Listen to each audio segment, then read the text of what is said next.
Aku pamerkan hartaku tepat di depan wajah mertua dan ipar yang dulu pernah menghinaku, dan kado spesial untuk mantan suamiku yang berhati iblis. Aku buat mereka malu dan menyesal karena dulu telah kejam kepadaku. Dulu, aku hanya seorang menantu miskin yang selalu dihina mertua dan iparku. Mereka memperlakukanku seperti sampah. Bahkan suamiku sendiri mengkhianatiku dengan kejam. Tapi lihat aku sekarang. Aku kembali dengan kekayaan dan kesuksesan yang mereka anggap mustahil. Aku pamerkan hartaku tepat di depan wajah mereka, biar mereka tahu siapa yang sebenarnya menang dalam hidup ini. Dan untuk mantan suamiku yang berhati iblis, aku punya kado spesial yang akan membuatnya menyesal seumur hidup. Saksikan bagaimana aku membalas mereka dengan elegan, membuat mereka malu di hadapan semua orang. Like, komen, dan subscribe kalau kalian suka cerita tentang karma yang memuaskan. Jangan lupa share biar makin banyak yang tahu bahwa keadilan itu nyata. Namaku Zelfanya Aurora, biasa dipanggil Zelfa. Sejak kecil, aku sudah terbiasa hidup dalam keterbatasan. Aku bukan berasal dari keluarga kaya, tetapi aku dibesarkan dengan penuh cinta oleh ibuku yang seorang janda pekerja keras. Hidup kami sederhana, tapi bahagia. Aku tumbuh menjadi perempuan yang mandiri, pekerja keras, dan pantang menyerah. Ketika aku menikah dengan Reza, aku pikir hidupku akan berubah menjadi lebih baik. Aku membayangkan sebuah keluarga yang hangat, penuh kasih sayang, dan dukungan dari keluarga suami. Tapi aku salah besar. Keluarga Reza, terutama mertuaku, Burina, dan adik iparku, Sasha, menganggapku tak lebih dari sampah yang kebetulan masuk ke dalam keluarga mereka. Aku masih ingat bagaimana mereka selalu meremehkan dan menghinaku. Perempuan miskin kok berani-beraninya masuk ke keluarga kami? Kamu itu enggak pantas jadi istri anakku. Suara tajam Burina masih terngiang di telingaku. Kakak harusnya nikah sama yang lebih kaya, bukan sama cewek krek kayak dia. Sindiran Sasha semakin mengukuhkan posisiku sebagai orang luar di rumah ini. Reza? Dia hanya diam, tak pernah membela. Seolah aku memang layak untuk diperlakukan seperti ini. Aku berusaha bertahan, berusaha menunjukkan bahwa aku bisa menjadi istri yang baik, menantu yang bisa mereka banggakan.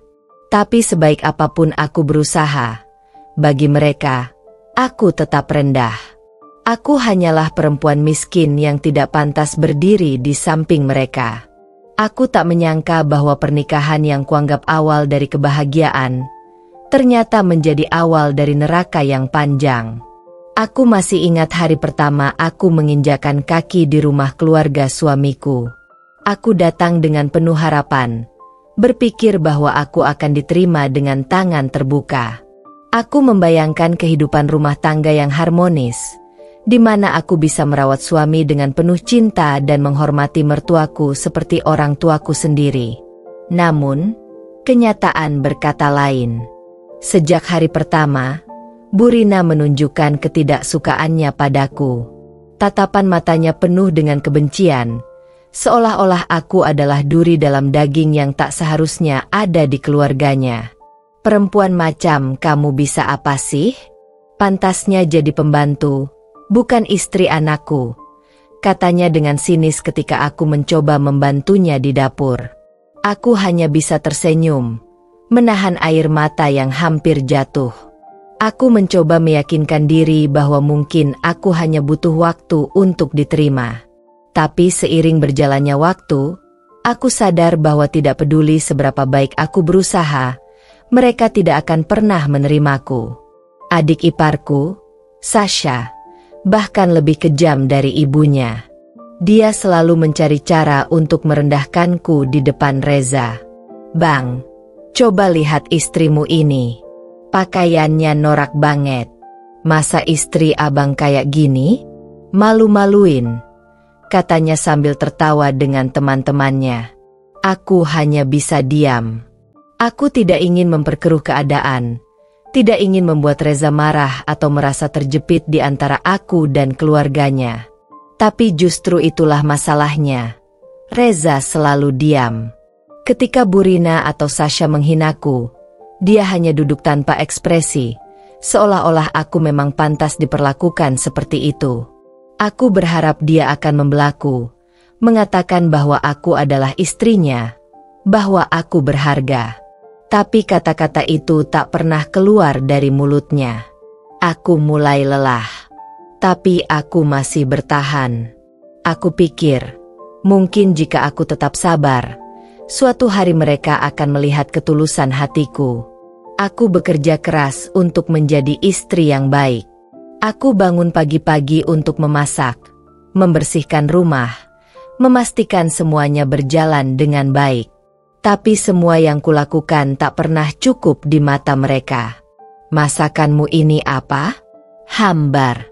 Kamu ini nggak bisa apa-apa ya? Burina membanting piring ke atas meja. Aku menundukkan kepala, menahan tangis. Kenapa sih, Bu? Selalu menyalahkan Zevanya? Tanyaku suatu hari dengan suara bergetar. Burina menatapku tajam. Karena kamu memang gak pantas buat anakku. Kalimat itu menusukku dalam-dalam. Tapi yang paling menyakitkan adalah ketika Reza mulai berubah. Dulu, saat masih pacaran, dia adalah pria yang perhatian. Tapi setelah menikah, dia seakan menjadi orang yang berbeda. Dia mulai sering pulang larut malam, jarang berbicara denganku, dan lebih banyak menghabiskan waktu dengan teman-temannya. Aku mencoba berbicara padanya, mencoba bertanya apa yang salah, tapi dia selalu menghindar. Aku capek. Deva, jangan banyak tanya, katanya dingin. Aku merasa seperti orang asing di rumah ini. Aku bukan hanya diabaikan, tapi juga dihina dan diremehkan setiap hari. Aku mulai menyadari sesuatu. Aku bukan istri dalam pernikahan ini. Aku hanya seseorang yang kebetulan ada di dalam rumah ini, tapi tak pernah dianggap sebagai bagian dari keluarga. Tapi aku tetap bertahan. Aku masih mencintai Reza. Aku masih berharap semuanya bisa berubah. Aku masih ingin membuktikan bahwa aku layak dihargai. Namun, aku tidak tahu bahwa kejatuhan yang lebih besar sudah menunggu di depan mata. Aku tidak tahu bahwa penghinaan yang selama ini kuterima belum ada apa-apanya dibandingkan dengan apa yang akan terjadi nanti. Hari demi hari, aku semakin terbiasa dengan perlakuan buruk dari Burina dan Sasha. Hinaan mereka sudah seperti makanan sehari-hari bagiku. Aku mencoba menahan diri, mencoba menjadi menantu yang sabar dan istri yang setia. Tapi ada satu hal yang semakin sulit aku abaikan. Perubahan sikap Reza. Dulu, dia memang jarang membelaku, tapi setidaknya dia masih peduli. Dia masih menanyakan kabarku, sesekali membawakan makanan kesukaanku. Tapi kini, dia semakin jauh. Pulang semakin larut. Bahkan kadang tidak pulang sama sekali. Aku mencoba menutup mata, berusaha percaya bahwa dia hanya sibuk dengan pekerjaan. Sampai suatu malam, semua kebenaran yang kutakutkan terungkap. Malam itu, hujan turun deras. Reza bilang dia harus lembur. Tapi entah kenapa hatiku merasa gelisah. Aku duduk di ruang tamu, menunggu kepulangannya. Tapi yang datang justru Burina dan Sasha yang baru pulang dari acara keluarga. Sasha menyeringai melihatku yang duduk sendirian. Masih berharap suamimu pulang. Ya? Kasihan. Setia banget sih sama laki-laki yang bahkan gak peduli sama kamu. Katanya dengan nada mengejek. Aku menatapnya tajam. Maksud kamu apa? Tanyaku, mencoba tetap tenang. Burina menatapku dengan penuh rasa puas. Oh, kamu belum tahu? Reza itu udah punya perempuan lain. Zevanya. Kamu pikir dia lembur? Hahaha. Dia sedang bersenang-senang dengan perempuan yang jauh lebih baik darimu. Jantungku serasa berhenti berdetak. Aku menelan ludah, mencoba menyangkal kata-kata mereka. Bohong. Kalian cuma mau menyakitiku, ujarku dengan suara bergetar. Sasha tertawa sinis, lalu mengeluarkan ponselnya. Oh ya? Nih lihat sendiri, biar matamu terbuka lebar. Tangannya terulur, memperlihatkan layar ponsel yang menampilkan sebuah foto. Reza sedang duduk di sebuah restoran mewah, berdua dengan seorang perempuan cantik. Mereka tertawa, tangan perempuan itu menggenggam tangan Reza dengan mesra. Dunia seakan runtuh di hadapanku. Aku tidak tahu bagaimana harus bereaksi. Tanganku gemetar, dadaku terasa sesak. Jadi, inikah alasan mengapa dia selalu pulang terlambat? Inikah alasan mengapa dia semakin dingin padaku? Air mataku jatuh, tapi aku buru-buru menghapusnya. Aku tidak ingin menunjukkan kelemahanku di depan mereka. Kalau kamu masih punya harga diri, lebih baik kamu pergi dari sini sebelum Reza sendiri yang mengusirmu, kata Burina tajam. Kami nggak butuh perempuan miskin yang menyedihkan seperti kamu di keluarga ini. Aku berdiri perlahan. Nafasku memburu. Tanganku mengepal erat. Aku ingin marah. Aku ingin berteriak. Tapi aku tahu itu tidak ada gunanya. Tanpa berkata apa-apa, aku berlari keluar rumah, menerobos hujan deras. Aku tidak peduli tubuhku basah kuyup. Aku hanya ingin pergi sejauh mungkin dari mereka. Aku ingin mencari kebenaran dari mulut Reza sendiri. Aku menghubunginya berkali-kali, tapi tidak ada jawaban. Sampai akhirnya, aku memutuskan untuk melakukan sesuatu yang tidak pernah kulakukan sebelumnya, mengikutinya. Aku naik taksi dan meminta sopir mengikuti lokasi yang terakhir kali aku lihat dari fitur pelacakan ponsel Reza. Tak butuh waktu lama, taksi berhenti di depan sebuah hotel mewah. Hatiku semakin hancur melihat mobil Reza terparkir di sana. Dengan langkah gemetar, aku berjalan masuk ke dalam hotel. Aku tahu aku bisa saja dipermalukan, tapi aku tidak peduli. Aku harus tahu kebenarannya dengan mataku sendiri. Aku bertanya kepada resepsionis, berpura-pura sebagai saudara Reza yang sedang mencarinya. Beruntung, seorang karyawan hotel dengan polos memberitahuku nomor kamar tempatnya menginap. Aku berjalan ke lorong hotel dengan kaki gemetar. Setiap langkah yang kuambil terasa berat. Sampai akhirnya, aku berdiri di depan pintu kamar bernomor 1208. Aku mengangkat tanganku, mengetuk pintu dengan kuat. Tidak ada jawaban. Aku mengetuk lagi, lebih keras. Lalu, suara langkah kaki terdengar dari dalam. Pintu terbuka. Dan di sana, berdiri Reza, mengenakan jubah mandi, dengan seorang wanita di belakangnya, wanita yang sama dalam foto Sasha tadi. Tatapan Reza berubah kaget saat melihatku.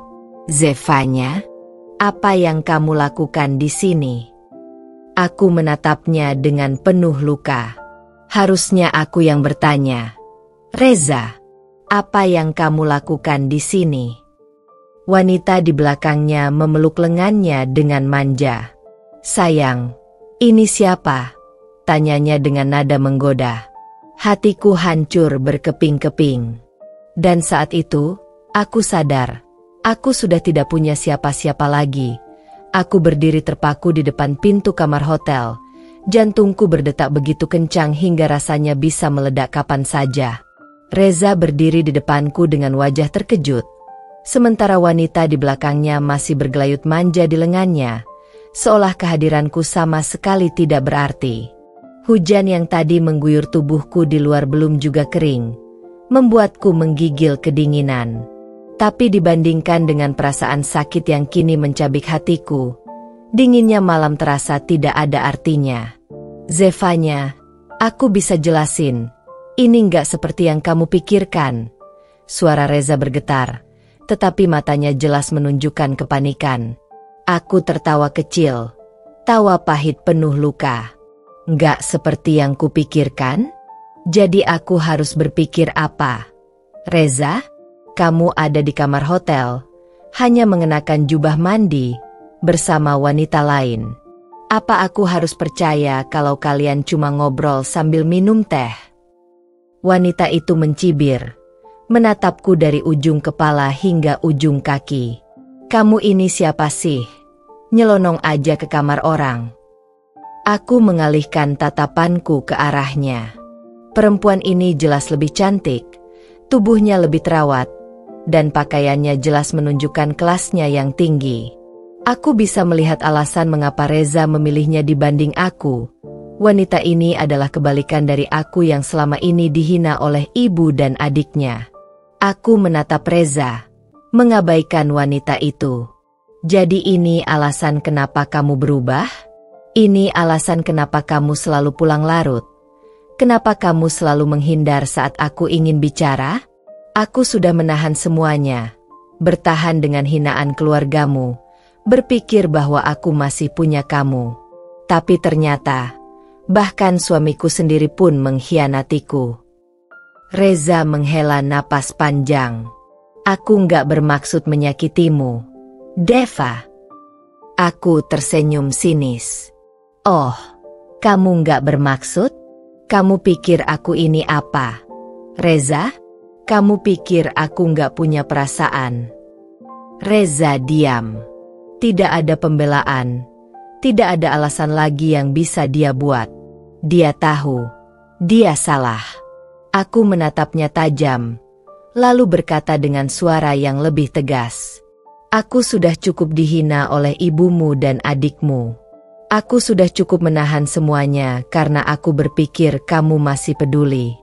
Tapi aku salah. Aku bodoh karena masih berharap pada seseorang yang bahkan tidak menganggapku ada. Aku mengusap air mataku. Aku akan pergi. Reza, kamu tidak perlu lagi repot-repot mencari alasan atau berbohong. Aku tidak akan menuntut apapun darimu. Aku hanya ingin bebas dari semua ini. Aku berbalik, meninggalkan mereka.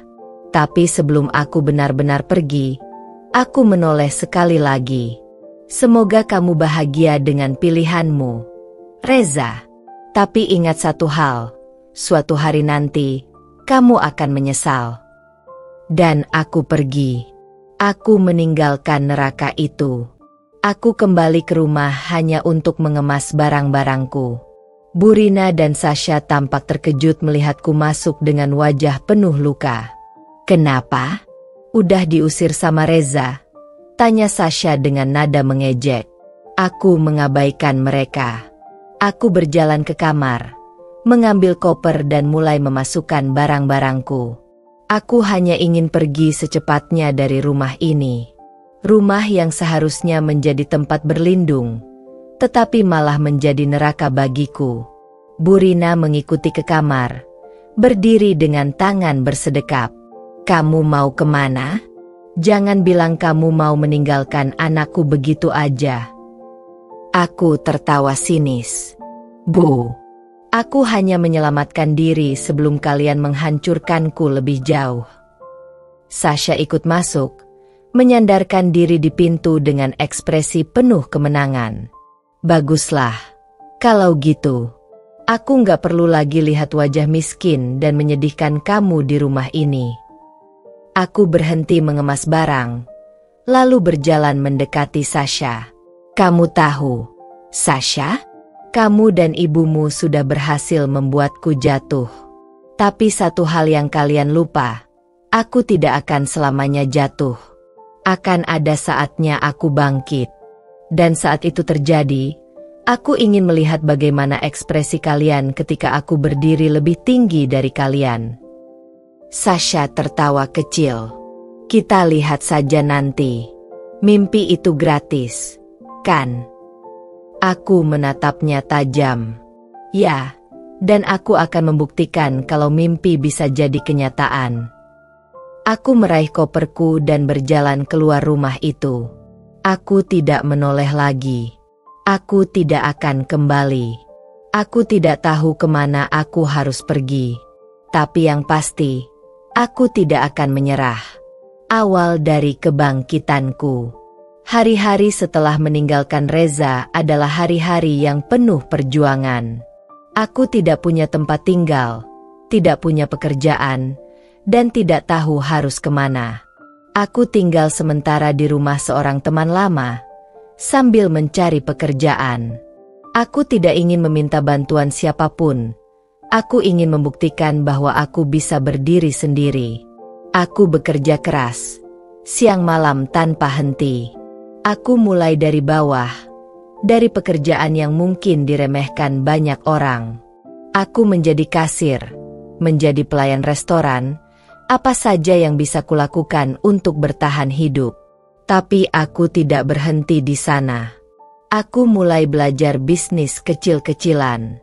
Aku mulai menjual produk online, memanfaatkan media sosial untuk membangun sesuatu yang bisa menjadi milikku sendiri. Aku jatuh bangun, mengalami kegagalan berkali-kali.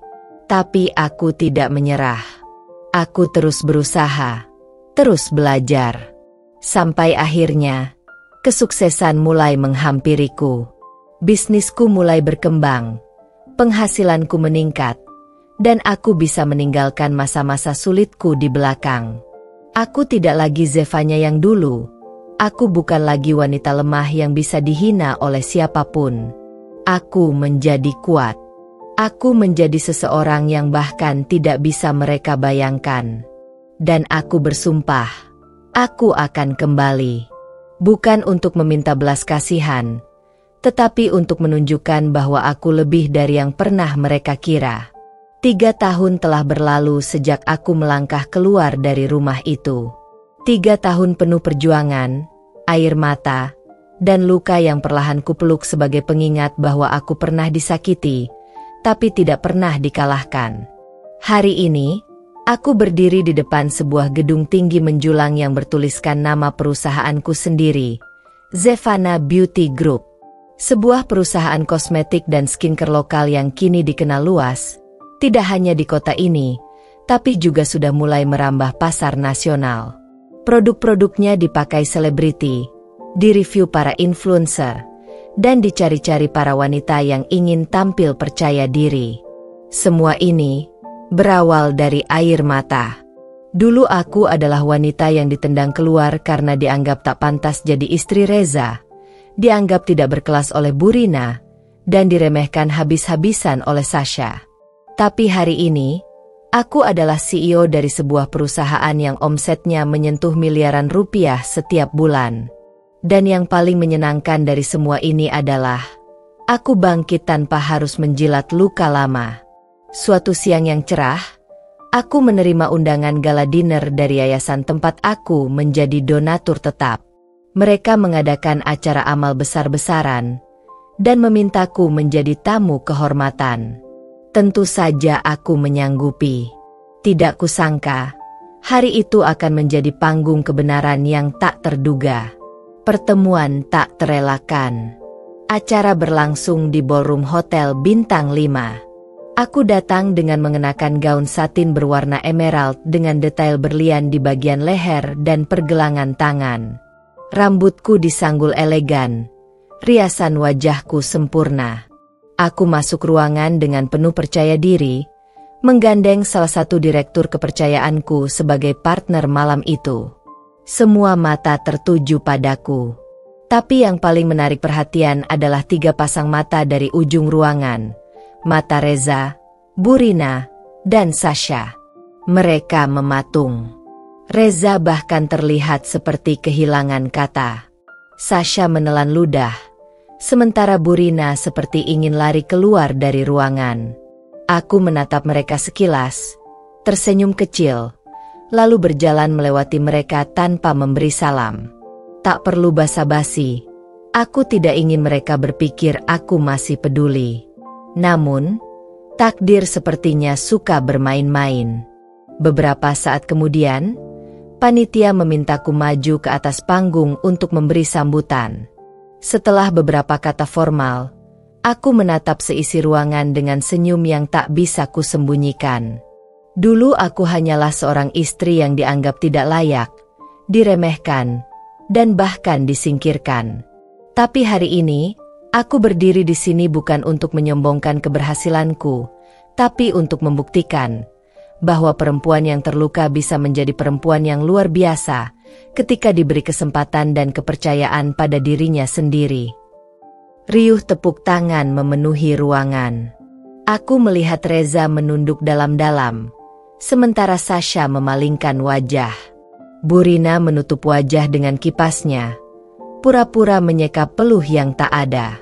Tapi malam belum selesai. Kado spesial untuk sang mantan. Acara belum benar-benar bubar ketika aku berjalan menghampiri mereka.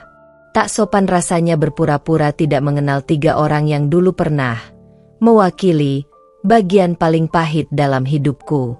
Selamat malam, Reza, Bu Rina, Sasha, kataku dengan anggun. Reza bangkit dari duduknya, gugup dan tampak ingin mengatakan sesuatu, tapi aku lebih dulu bicara. Aku hanya ingin mengucapkan terima kasih. Karena perlakuan kalianlah, aku bisa berdiri sekuat ini hari ini. Kalau tidak dihina, direndahkan, dan ditendang keluar seperti sampah, mungkin aku tidak pernah tahu bahwa aku bisa menjadi sesuatu. Sasha mendelik. Jangan merasa paling hebat, Zevanya. Semua orang bisa sukses. Ya, semua orang bisa sukses. Tapi tidak semua orang bisa sukses dengan cara bersih, jujur, dan terhormat. Dan lebih penting lagi, tidak semua orang bisa sukses setelah dihancurkan oleh keluarganya sendiri. Aku memotong tajam. Bu Rina masih diam. Mukanya sudah memerah. Reza berusaha mendekat. Suara pelan tapi memohon. Deva, aku minta maaf. Aku benar-benar menyesal. Aku sudah cerai dengan wanita itu. Dan setiap hari, aku berharap bisa memperbaiki semuanya. Aku menatapnya lama. Mataku menelusuri bekas wajah lelaki yang pernah kucintai habis-habisan itu. Wajah yang dulu menenangkan, kini tampak kosong dan menua. Reza, aku berkata tegas. Maaf mungkin bisa aku berikan. Tapi kesempatan kedua, tidak akan pernah. Dan saat itulah, seorang pria menghampiriku dari belakang, merangkul pinggangku dengan hangat. Dialah Nayaka, pengusaha muda pemilik jaringan hotel ternama yang kini menjadi kekasihku. Zev, kamu siap pulang? Tanyanya lembut. Tentu, jawabku sambil melirik Reza. Ada seseorang yang ingin melihat bahwa aku lebih bahagia sekarang. Kami berdua berlalu, meninggalkan 3 sosok yang dulu pernah membuat hidupku seperti neraka. Mereka kini hanya bisa menatap punggungku, penuh sesal dan malu. Akhir babak, awal kemenangan. Hari-hari setelahnya adalah hari penuh pesan tak penting dari Reza.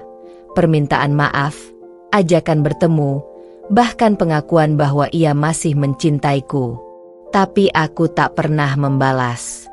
Aku bukan Zevanya yang dulu. Aku sudah sembuh, sudah tumbuh, dan sudah terbang terlalu tinggi untuk melihat ke bawah lagi. Hari di mana aku memamerkan hartaku, suksesku, dan cintaku, bukanlah untuk menyombongkan diri, tapi sebagai bukti bahwa perempuan yang dihina bisa bangkit dan berdiri lebih tinggi dari siapapun yang pernah menginjaknya. Dan itu adalah kisahku. Kisah seorang perempuan bernama Zevanya. 2 bulan setelah gala dinner yang mempertemukanku kembali dengan masa lalu, hidupku berjalan damai. Aku sibuk mengurus proyek ekspansi brand ke Asia Tenggara, dan hubungan dengan Nayaka semakin dalam. Lelaki itu hadir bukan sebagai pelengkap, tapi sebagai penenang, tidak menuntutku jadi sempurna, hanya ingin aku jadi diri sendiri. Namun di balik semua kedamaian itu, kabar tentang keluarga masa laluku perlahan sampai ke telingaku. Sasha dan kebangkrutan yang memalukan. Sasha yang dulu begitu angkuh, glamor, dan selalu membanggakan bisnis online-nya kini berada di ujung tanduk. Bisnis fashion import yang digelutinya kolaps. Ternyata selama ini dia menjual barang-barang ilegal hasil selundupan dan menggunakan nama beberapa artis secara ilegal untuk promosi.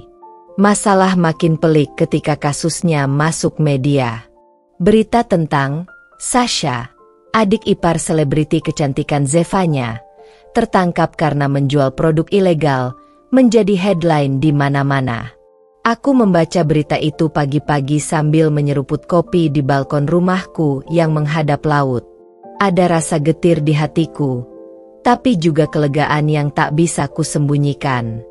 Dulu kamu hina aku karena tidak bermerek, sekarang kamu dihina karena menjual barang palsu. Batinku sambil tersenyum kecil. Sasha akhirnya harus menjual mobil mewahnya. Rumahnya disita karena utang, dan lebih menyakitkan lagi, teman-teman sosialitanya menjauh seperti tidak pernah mengenalnya. Karma bekerja dengan cara paling elegan. Burina dan luka yang tak bisa disembuhkan. Sementara itu, Burina, mantan mertuaku yang dulu merasa paling terhormat dan berkelas, kini hidup dalam keheningan yang menyakitkan. Setelah Reza bercerai, dia kembali tinggal dengan ibunya yang sudah tua. Reputasinya sebagai tokoh masyarakat hancur karena ulah Sasha dan Reza yang menjadi sorotan media. Setiap kemana-mana, orang berbisik-bisik di belakangnya. Para ibu-ibu pengajian yang dulu selalu memujanya, kini menjauh diam-diam. Dia bahkan kehilangan posisinya sebagai ketua organisasi wanita karena tekanan sosial. Yang paling ironis, Burina kini membuka usaha kecil di garasi rumah orang tuanya, menjual kue basah dan aneka makanan ringan. Tak ada yang salah dengan usaha kecil, tapi yang menyakitkan baginya adalah fakta bahwa perempuan yang dulu ia hina kini menjadi CEO perusahaan besar, sementara ia menjajakan makanan demi bertahan hidup. Reza dan luka tanpa obat. Dan Reza, lelaki itu kini seperti bayang-bayang masa lalu yang kehilangan arah. Setelah cerai dengan wanita yang dia pilih menggantikanku, hidupnya berantakan. Usaha bengkel yang dulu dibangun atas namaku gulung tikar, karena dia tak mampu mengelolanya sendiri. Dia mencoba bekerja di beberapa tempat, tapi selalu gagal. Terlilit utang, dijauhi teman, dan dijerat rasa bersalah. Yang tersisa hanyalah penyesalan.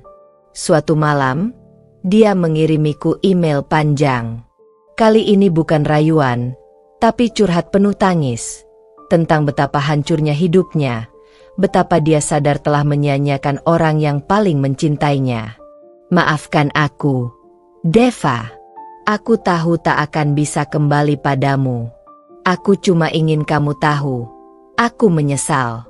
Aku menyesal bukan karena hidupku hancur, tapi karena aku telah menghancurkan hidup seseorang yang sebenarnya ingin membahagiakanku. Aku membaca email itu tanpa air mata. Tidak ada kemarahan, hanya ketenangan. Karena kini aku benar-benar sembuh. Aku tak pernah berniat balas dendam. Banyak orang menyangka aku kembali untuk membalas dendam. Tapi kenyataannya tidak. Aku hanya ingin membuktikan bahwa seorang perempuan bisa bangkit dan menang meski disakiti. Aku tak pernah menyakiti mereka secara langsung. Tuhan yang melakukannya untukku. Karma berjalan dengan sabar, seperti waktu yang perlahan membawa cahaya ke ujung gelap lorong hidupku. Aku hanya memilih berdiri di tempat yang tinggi, supaya mereka bisa melihat jelas bagaimana mereka memperlakukan orang yang salah. Kado untuk diriku sendiri. Hari ulang tahunku tiba. Tahun ini Nayaka membelikanku villa di Ubud sebagai tempatku menenangkan diri saat bosan dengan hiruk-pikuk Jakarta. Tapi hadiah terindah sebenarnya adalah surat kecil dari Nayaka. Terima kasih telah mau mencintai lagi. Terima kasih telah menjadi Zevanya yang tak goyah. Aku tak ingin mengubahmu. Aku hanya ingin melangkah bersamamu, menuju masa depan yang tak lagi penuh luka. Aku menangis saat membaca itu. Karena untuk pertama kalinya dalam hidupku, aku merasa benar-benar utuh. Akhir dari bab ini bukan penutup. Karena hidupku kini bukan tentang Reza, Burina, atau Sasha. Tapi tentang Zevanya, perempuan yang berdiri, bukan karena ingin menang dari orang lain, tapi ingin menang dari dirinya yang dulu. Pagi itu, udara di Ubud terasa hangat dan lembut. Mentari menembus dedaunan, menari pelan bersama angin yang membawa aroma bunga Kamboja. Suara gemericik air dari kolam villa berpadu dengan desau dedaunan, menciptakan harmoni ketenangan yang lama kurindukan. Hari ini adalah hari pernikahanku. Bukan dengan Reza, lelaki masa laluku yang menghancurkanku, tapi dengan Nayaka, lelaki yang menenun kembali keping-keping luka menjadi mahkota keteguhan di kepalaku. Pernikahan impian tanpa kemewahan palsu. Pernikahan kami tidak dilangsungkan di gedung besar dengan ribuan tamu. Kami memilih sebuah kapel kecil di tepi tebing, dengan pemandangan langsung ke hamparan sawah hijau yang memeluk langit. Hanya keluarga dan sahabat dekat yang hadir. Tidak ada glamor yang berlebihan, tidak ada pesta heboh. Hanya cinta yang sederhana namun dalam. Aku berjalan menyusuri altar dengan gaun putih elegan yang dirancang khusus oleh seorang desainer lokal. Gaun itu tak mencolok, tapi memancarkan keanggunan yang lembut. Rambutku digelung sederhana dengan hiasan bunga melati. Dan di tanganku, buket bunga lili putih yang menjadi lambang kebangkitan. Ketika mataku bertemu dengan mata Nayaka di ujung altar, aku tahu, akhirnya aku benar-benar pulang. Air mata bahagia dan doa yang terjawab. Saat janji suci diucapkan, hatiku tergetar. Bukan karena takut, tapi karena penuh syukur. Lelaki di hadapanku ini tidak pernah meminta masa laluku, hanya ingin menciptakan masa depan bersama. Aku, Nayaka, bersumpah untuk tidak hanya mencintaimu dalam tawa, tapi juga dalam diam, dalam keberhasilan maupun kelelahanmu. Aku tidak berjanji menjadi sempurna, tapi aku berjanji akan menjadi rumah bagimu, Zevanya. Aku tak kuasa menahan air mata. Dan aku, Zevanya, berjanji untuk tidak menyeret masa lalu ke masa depan kita. Aku pernah jatuh, pernah hancur, tapi bersamamu, aku percaya bangkit itu nyata. Kamu bukan pelarian, kamu penyembuhan. Tepuk tangan, senyuman, dan haru menyelimuti ruangan kecil itu. Tamu tak diundang. Setelah acara selesai dan kami berpindah ke tempat resepsi sederhana di villa, aku mendapati sesuatu yang tak terduga. Seseorang berdiri di bawah pohon frangipani, jauh dari keramaian. Wajahnya tertutup topi dan kacamata hitam. Tapi aku tahu siapa dia. Burina. Awalnya aku ragu harus menyapanya atau tidak. Tapi aku memilih mendekat. Ini hari bahagia. Tak ada ruang untuk dendam. Aku hanya ingin melihatmu dari jauh. Aku tahu aku tak pantas diundang, apalagi hadir. Tapi aku ingin mengucapkan maaf, katanya lirih. Suaranya nyaris patah. Aku menatapnya. Lama. Dia sudah jauh berbeda dari sosok arogan yang dulu pernah menghinaku di depan banyak orang. Aku maafkan, Burina. Tapi bukan karena aku ingin damai denganmu. Aku memaafkan karena aku ingin damai dengan diriku sendiri. Air matanya jatuh. Dan untuk pertama kalinya, aku melihat wanita itu benar-benar hancur oleh penyesalan. Tapi aku tak membencinya. Aku hanya merasa telah menang. Bukan di atasnya, tapi di atas rasa sakitku sendiri. Sasha dan surat tanpa nama. Beberapa hari setelah pernikahan, aku menerima surat anonim yang dititipkan ke kantor. Isi surat itu ringkas. Zevanya, Aku tahu aku tak pantas bicara padamu. Tapi aku hanya ingin bilang, aku iri. Aku ingin jadi sekuat kamu. Dulu aku menertawakanmu. Sekarang aku menertawakan diriku sendiri. Terima kasih karena sudah tak membalas semua luka dengan luka. Aku berharap satu hari bisa menjadi wanita seberani kamu. Aku tahu itu dari Sasha. Dan entah kenapa, aku tidak merasa puas atau dendam. Hanya merasa bahwa semesta benar-benar tahu cara mengembalikan keadilan dengan caranya sendiri. Penutup. Kebahagiaan tak perlu pamer. Malam itu, aku dan Nayaka duduk di teras villa, menatap bintang. Aku bersandar di pundaknya, merasa damai. Zevanya, katanya pelan, kalau kamu bisa bicara dengan dirimu yang dulu, yang menangis di dapur rumah mertua, apa yang akan kamu katakan? Aku tersenyum. Aku akan bilang, sabar ya, sebentar lagi kamu akan berdiri di tempat tinggi, bukan untuk memamerkan dendam, tapi untuk menunjukkan kalau kamu tak pernah kalah. Bab ini bukan hanya tentang pernikahan, tapi tentang kemenangan paling tulus seorang perempuan. Bukan kemenangan atas mantan, mertua, atau adik ipar. Tapi kemenangan atas rasa sakit yang tak lagi mengikat. 3 tahun telah berlalu sejak hari bahagia itu di Ubud.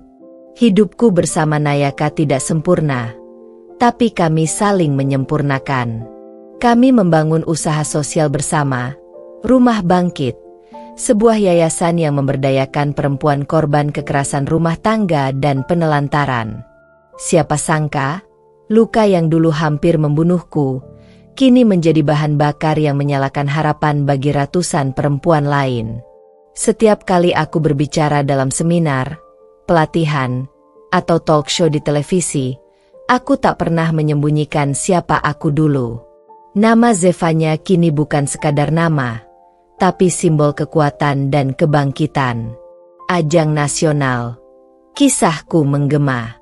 Salah satu titik balik besarku terjadi ketika aku diundang menjadi pembicara utama di acara Perempuan Inspiratif Nusantara yang disiarkan langsung di televisi nasional. Aula besar tempat acara digelar dipenuhi ribuan orang dari berbagai kalangan. Kamera siaran langsung menyorot setiap langkahku menuju podium. Di hadapanku, deretan tokoh penting, pejabat, artis, dan seseorang yang tak pernah kuduga akan hadir duduk di barisan tengah. Reza. Ia terlihat pucat, berjaket hitam, duduk di antara penonton seperti bayangan masa lalu yang nyaris kulupakan.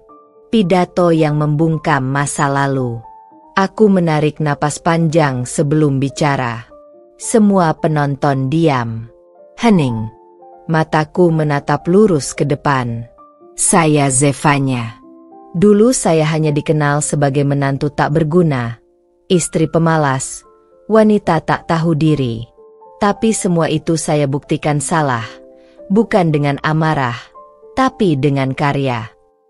Saya pernah tidur di lantai dapur rumah mertua, dihina saat sedang menyusui anak, diselingkuhi saat saya berdarah-darah melahirkan. Tapi saya tidak membalas dengan kebencian. Saya memilih bangkit.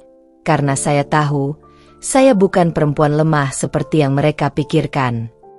Tepuk tangan membahana. Tapi aku tahu, satu tangan yang gemetar tak berani ikut bertepuk. Reza. Aku lanjutkan.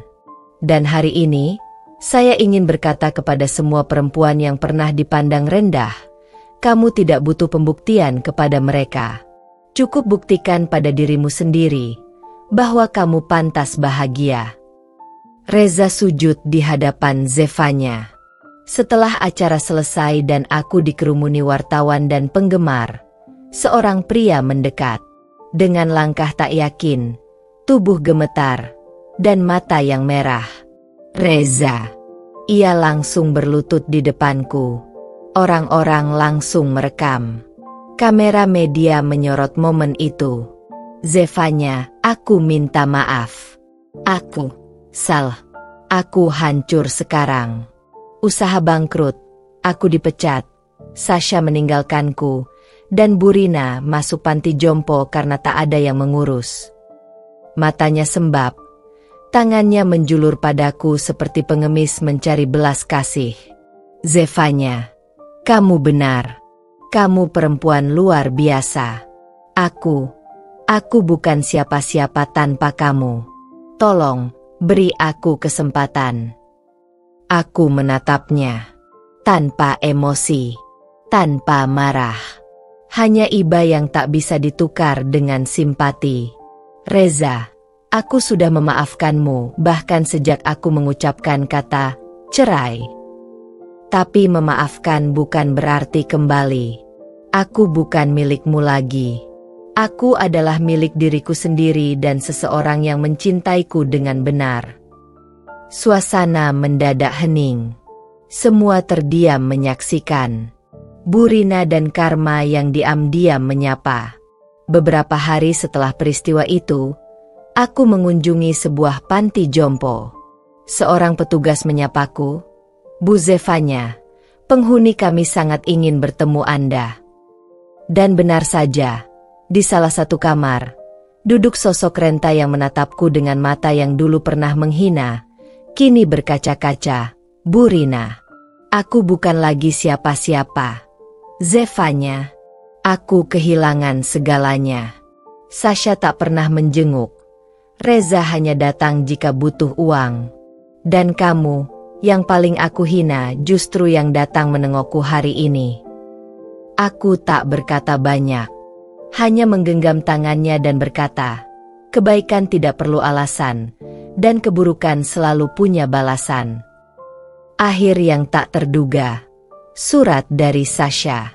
Seminggu kemudian, aku menerima sebuah kotak kecil. Di dalamnya, surat dan kalung kecil berinisial Z. Zevanya, aku kalah. Kalah oleh kebaikanmu. Aku sudah hancur. Tapi aku ingin memulai hidup baru, jauh dari kota ini. Terima kasih karena tidak pernah membalas benciku. Sasha. Zevanya, ikon perempuan bangkit. Kini, aku berdiri di atas panggung-panggung dunia, membagikan kisahku ke luar negeri, dari Indonesia hingga Eropa. Kisah seorang istri yang diperlakukan bak budak, dibuang, dicaci, namun kembali sebagai tokoh yang dihormati. Dan di setiap pidato, aku selalu akhiri dengan satu kalimat. Namaku Zevanya. Aku bukan sekadar nama. Aku adalah pelajaran bagi siapapun yang pernah meremehkan seorang perempuan. Setelah pidato di acara Perempuan Inspiratif Nusantara, yang viral dan menuai pujian dari berbagai pihak, tawaran kolaborasi dan bantuan berdatangan. Namun aku dan Nayaka tidak ingin sekadar jadi simbol. Kami ingin mewujudkan perubahan nyata. Maka dari itu, lahirlah ide besar kami. Sekolah Harapan Zevanya. Sebuah sekolah non-formal gratis khusus untuk perempuan korban kekerasan rumah tangga, penelantaran, dan pelecehan yang ingin bangkit, belajar, dan membangun masa depan yang baru. Langkah pertama, dari sebuah rumah kosong. Kami memulai dari nol. Sebuah rumah tua peninggalan nenek Nayaka di Yogyakarta kami renovasi. Bukan bangunan mewah, tapi cukup untuk membangun harapan. Dengan bantuan relawan dan tim dari Yayasan Rumah Bangkit, kami membuka kelas keterampilan, menjahit, memasak, administrasi kantor, dan digital marketing. Kami juga menyediakan kelas konseling, bahkan pengasuhan anak. Para perempuan yang datang, membawa luka yang sama seperti dulu aku bawa. Matanya kosong, langkahnya berat. Tapi aku tahu, di balik tubuh rapuh itu ada kekuatan yang hanya butuh satu hal, kesempatan. Kunjungan yang menggetarkan. 3 bulan setelah sekolah pertama dibuka, aku menerima kabar bahwa akan ada tamu penting dari kementerian yang akan meninjau program kami.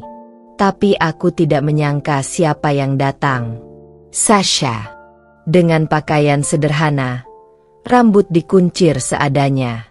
Wajahnya tidak lagi sombong. Ia datang bukan sebagai pengacara sukses seperti dulu, tapi sebagai perempuan yang sedang mencari dirinya kembali. Aku ingin jadi salah satu muridmu, Zevanya. Aku lelah hidup dalam topeng. Aku ingin jadi orang baru. Aku terdiam sejenak. Ada bagian dari hatiku yang ingin marah. Tapi bagian lain membisikkan, inilah pembuktian paling nyata, bukan kekalahan Sasha, tapi kemenangan empati. Aku tidak akan menolak siapapun yang ingin bangkit. Selamat datang, Sasha.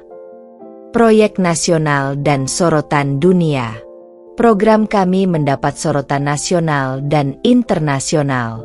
Media-media besar menulis kisah kami.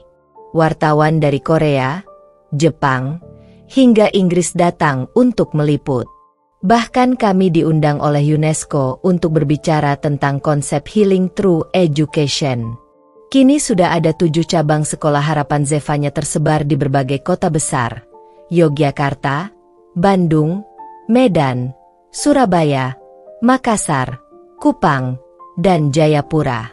Setiap kali aku mengajar atau mendengarkan curhatan para murid, aku teringat masa-masa aku disuruh cuci toilet oleh Bu Rina, atau saat Sasha menyiram bajuku dengan kopi panas, atau saat Reza menuduhku tak pantas jadi istrinya.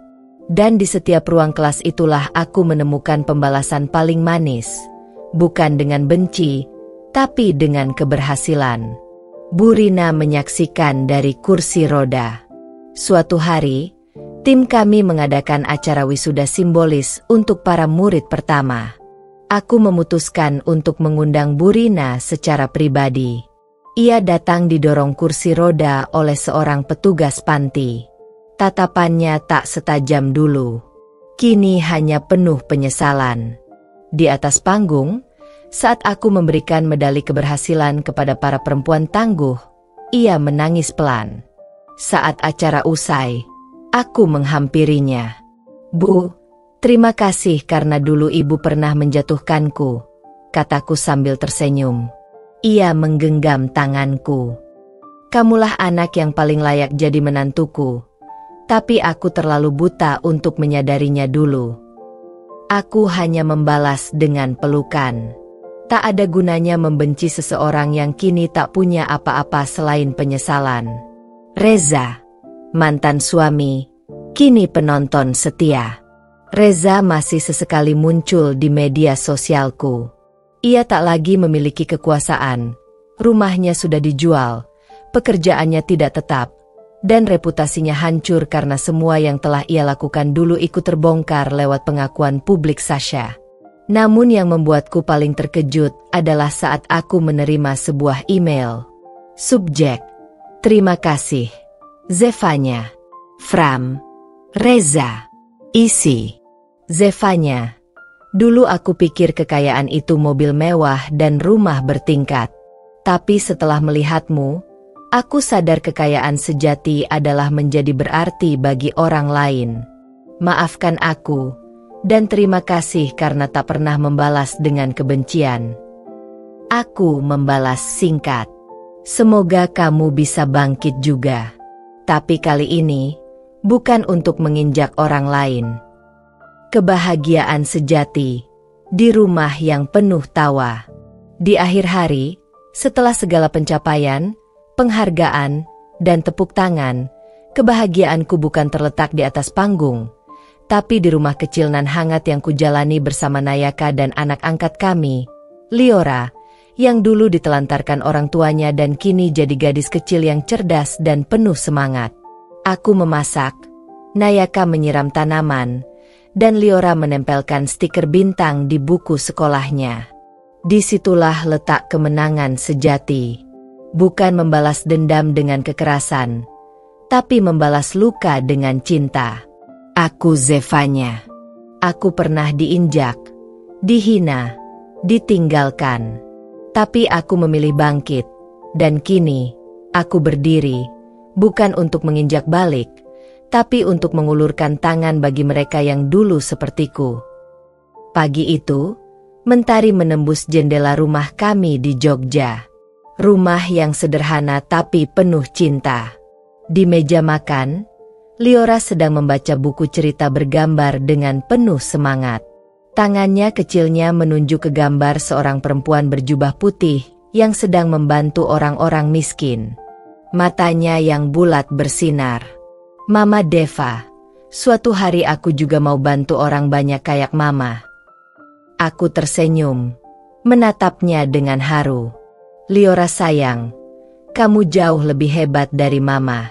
Kamu akan jadi cahaya untuk dunia.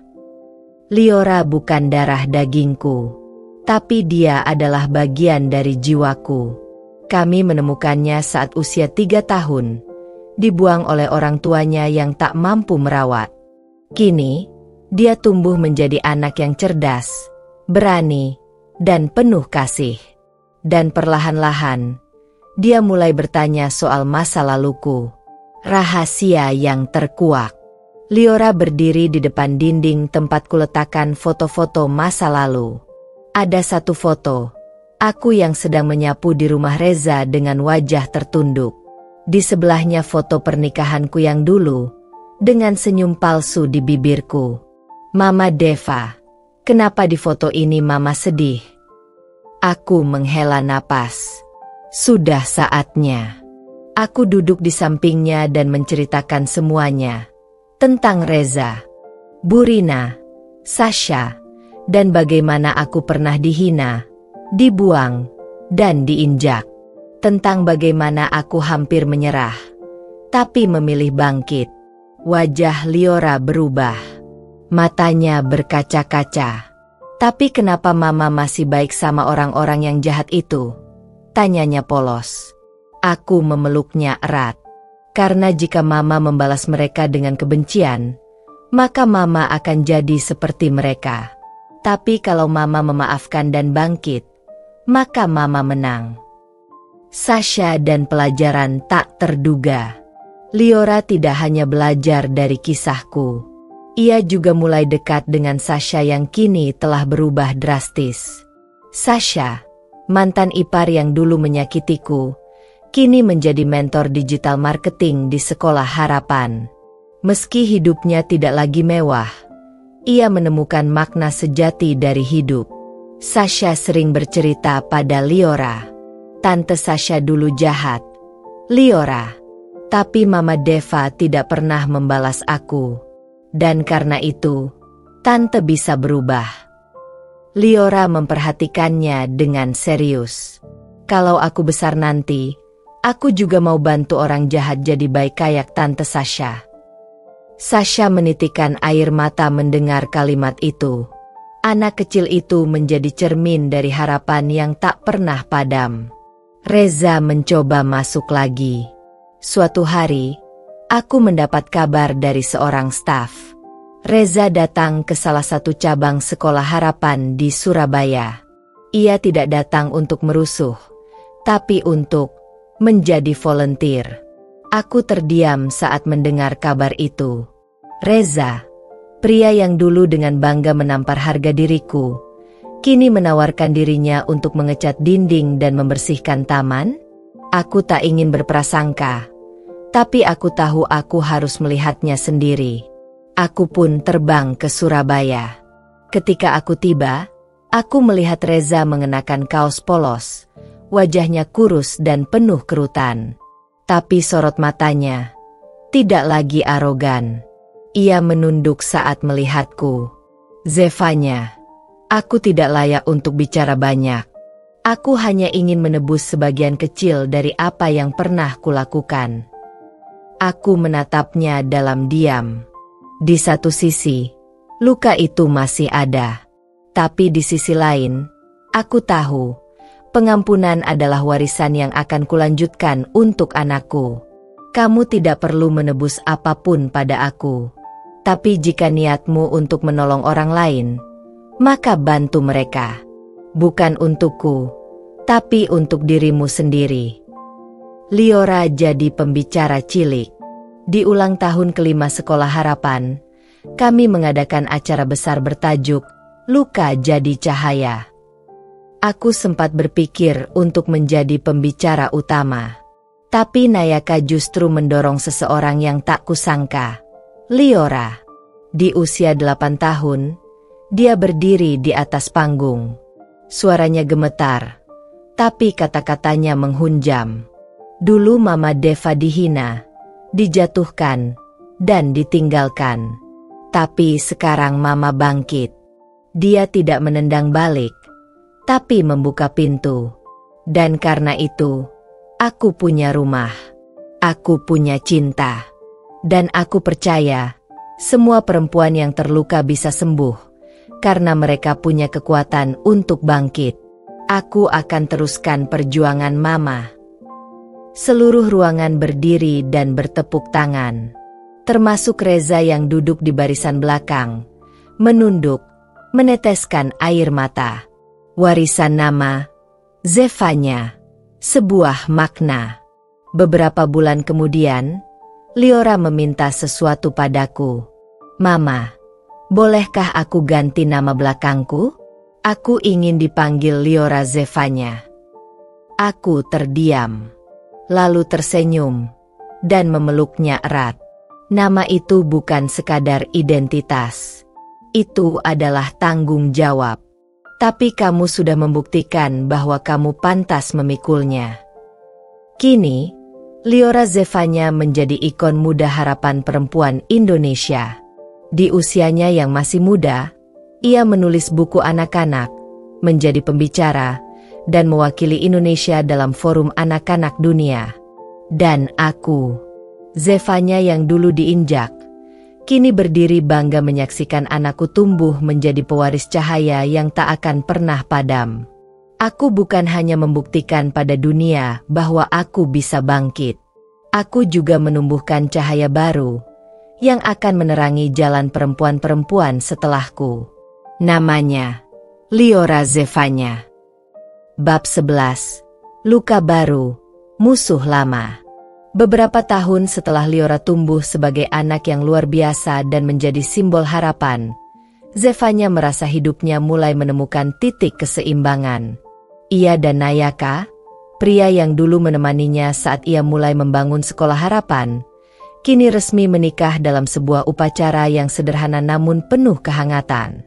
Cinta yang dewasa, saling mendukung dan membebaskan satu sama lain. Namun seperti hidup yang selalu menghadirkan ujian baru, kebahagiaan itu tak bertahan tanpa guncangan. Sekolah Harapan, yang telah menjelma menjadi gerakan nasional, mendapat serangan fitnah dari sebuah akun anonim yang menyebarkan isu miring. Zevanya membangun sekolah ini dengan uang haram dari hasil merampok harta suaminya. Semua ini pencitraan belaka. Jangan percaya perempuan bermuka dua itu. Zevanya menghela napas saat membaca komentar-komentar jahat di media sosial. Tapi ia tak terkejut saat mengetahui siapa dalang di balik fitnah itu. Reza. Reza, yang pernah meminta pengampunan, ternyata belum sepenuhnya lepas dari iri dan dendam. Keberhasilan Zevanya adalah bayangan dari kegagalannya sendiri.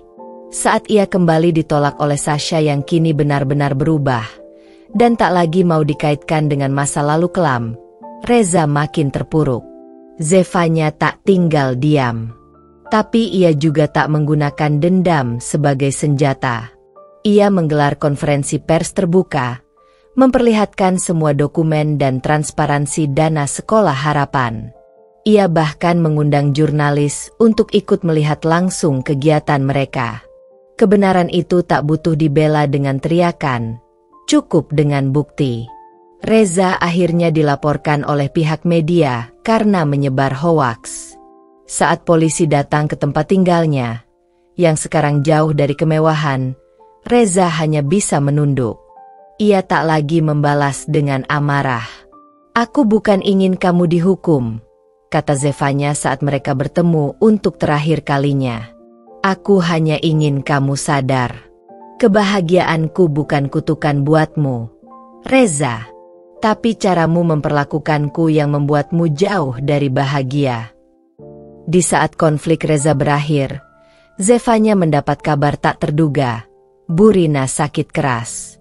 Penyakit komplikasi yang selama ini tak ditangani dengan serius membuat kondisi mertuanya memburuk. Anehnya, ia hanya ingin bertemu satu orang, Zevanya. Zevanya datang. Di rumah sakit, wanita yang dulu begitu kejam padanya kini hanya terbaring lemah. Wajah Burina yang keras kini terlihat rapuh, dan di matanya ada penyesalan yang dalam. Maafkan ibu. Deva, selama ini, ibu terlalu sombong. Ibu buta oleh kebanggaan dan nama besar. Kamu satu-satunya yang benar-benar tulus masuk keluarga kami.